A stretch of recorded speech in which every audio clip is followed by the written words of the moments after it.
What happens when a Negroni, a Manhattan and a dry martini collide? It feels like meeting a friend, of course, or an old pal.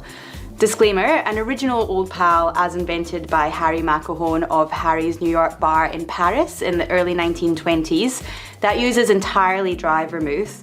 I find that coupled with a dry and spicy rye whiskey, it can be a little bit spiky to say the least, so I tend to soften out the edges with a splash of a sweet or Bianco vermouth. I'm just gonna prep a little lemon twist for this one.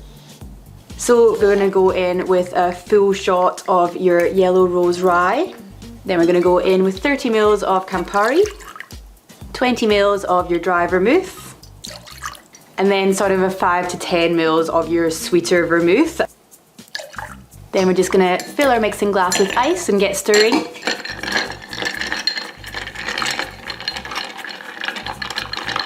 So this one generally gets served up in a little coupe glass, so something a little bit different.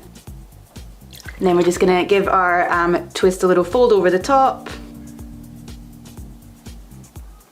There we have your old pal. Let's have a little try of this. It's such a nice kind of difference. So yeah, obviously I do drink a lot of Boulevardiers and this is one that I kind of forget about. It's just that little bit lesser known, I suppose. But it's actually just quite elegant. Obviously Negronis and those kind of big, like, you know, using a lot of kind of bigger, bolder vermouths and Campari and everything, they're generally pretty full on.